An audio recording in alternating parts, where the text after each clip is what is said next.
প্রাণ গেল ৭২ জনের, মোট নিহত ছাড়ালো ৫৬,৩০০ জন। ট্রাম্পের হুমকির পর তেহরানে একাধিক বিস্ফোরণ। মব দিয়ে জুতার মালা কিন্তু ফেরত আসবে, এমনটাই মন্তব্য করেছেন সাকি। ইসলামী আন্দোলনের মহাসমাবেশের প্রথম অধিবেশন শুরু। এতক্ষণ শুনছিলেন সংবাদ শিরোনাম, এবারে বিস্তারিত। গতকাল শুক্রবার দিনভর ইসরায়েলি বিমান বাহিনীর গোলাবর্ষণে ফিলিস্তিনের গাজা উপত্যকায় নিহত হয়েছেন ৭২ জন এবং আহত হয়েছেন আরও ১৭৪ জন। এদিন সন্ধ্যার পর এক বিবৃতিতে এই তথ্য জানিয়েছে গাজার স্বাস্থ্য মন্ত্রণালয়। ২০২৩ সালের অক্টোবর থেকে গাজায় অভিযান শুরু করে আইডিএফ। মন্ত্রণালয়ের তথ্য অনুযায়ী সোমবারের পর ইসরায়েলি বাহিনীর অভিযানে গাজায় মোট নিহতের সংখ্যা পৌঁছেছে ৫৬,৩৩১ জনে। এদের পাশাপাশি আহত হয়েছেন আরও ১,৩২,৬৩২ জন ফিলিস্তিনি। ২৩ সালের ৭ অক্টোবর ইসরায়েলের ভূখণ্ডে ঢুকে অতর্কিত হামলা চালায় গাজা উপত্যকা নিয়ন্ত্রণকারী সশস্ত্র রাজনৈতিক গোষ্ঠী হামাসের যোদ্ধারা। এলোপাতাড়ি গুলি চালিয়ে ১,২০০ জনকে হত্যার পাশাপাশি ২৫১ জনকে জিম্মি হিসেবে ধরে নিয়ে যায় তারা। হামাসের হামলার জবাব দিতে এবং জিম্মিদের মুক্ত করতে ওই দিন থেকেই গাজায় অভিযান শুরু করে ইসরায়েলি বাহিনী।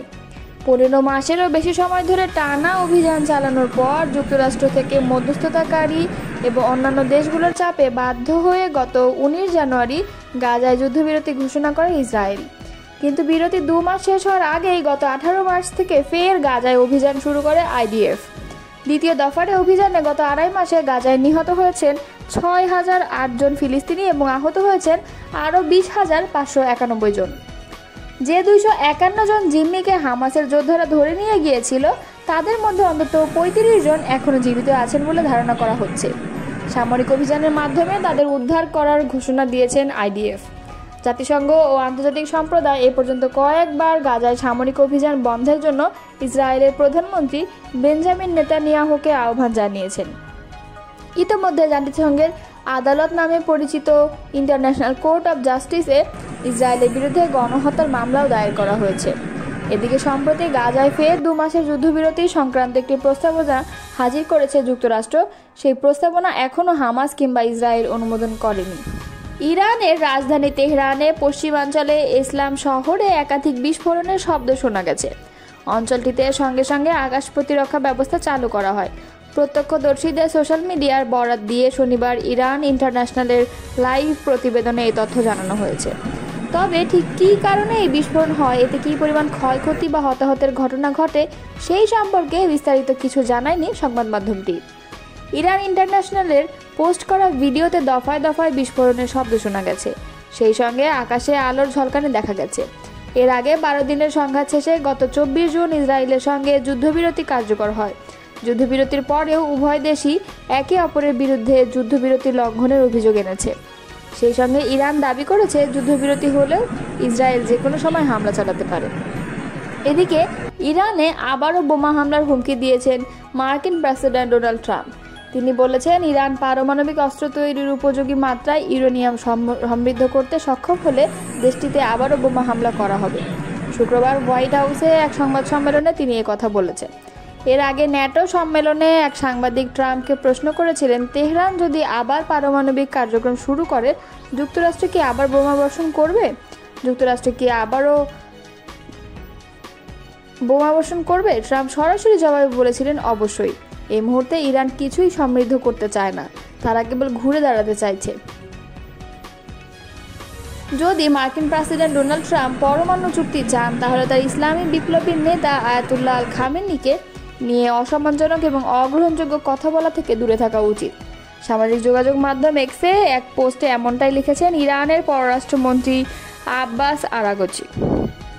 খবর বার্তা সংস্থা মেহেরের এক্সে আরাগচি বলেছেন, ইরানিদের দৃঢ়তা ও জটিলতা বিশ্বের কাছে সুপরিচিত, যা কঠোর পরিশ্রম এবং ধৈর্যের ফসল। কিন্তু একটি জাতি হিসেবে আমাদের মূল ধারণা খুবই সহজ এবং সরল। আমরা আমাদের মূল্য জানি, আমাদের স্বাধীনতাকে মূল্য দিই এবং অন্য কাউকে আমাদের ভাগ্য নির্ধারণ করতে দিই না।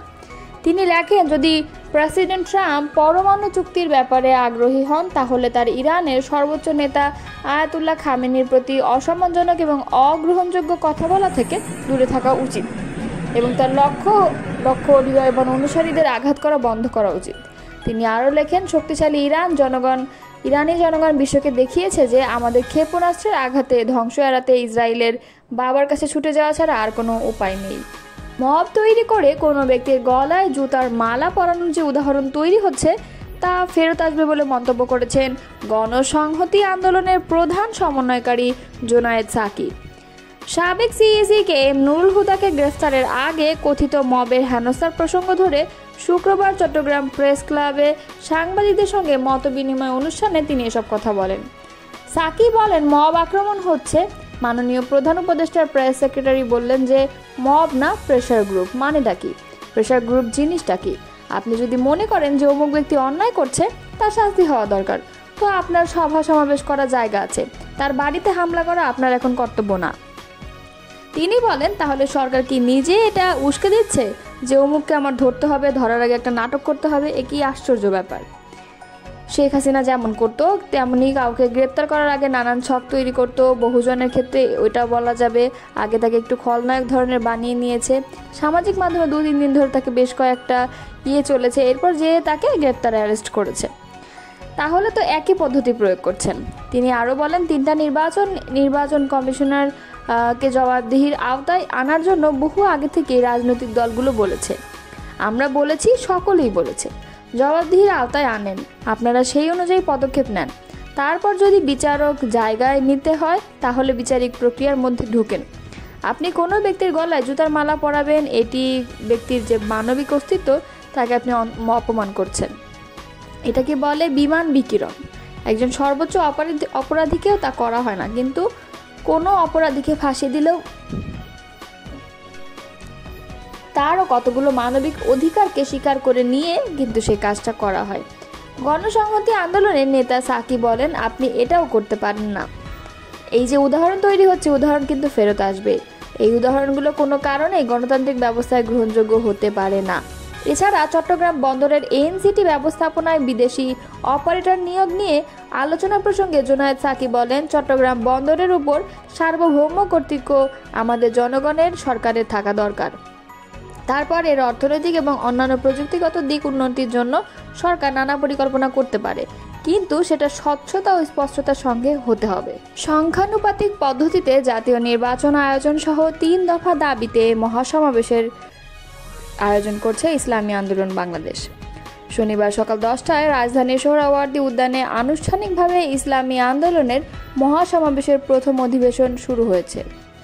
এদিন আনুষ্ঠানিকভাবে দুপুর 2টায় মূল অধিবেশনের শুরুর কথা থাকলেও সকাল থেকে সারা দেশ থেকে আগত নেতাকর্মীদের উপস্থিতিতে সোহরাওয়ার্দী উদ্যানের মূল মাঠ পরিপূর্ণ হয়ে যায়। সকাল 10টায় কুরআন তিলাওয়াতের মাধ্যমে শুরু হয় প্রথম পর্ব। এ পর্বে সারা দেশ থেকে আগত জেলা মহানগর নেতৃবৃন্দ বক্তব্য রাখছেন। উপস্থিত আছেন ইসলামী আন্দোলন বাংলাদেশের মহাসচিব অধ্যক্ষ হাফেজ মাওলানা ইউনুস আহমদ। আজকের এই মহাসমাবেশে সংখ্যানুপাতিক পদ্ধতির পক্ষের সবগুলো রাজনৈতিক দলের নেতৃবৃন্দ উপস্থিত হবেন বলেও জানানো গেছে।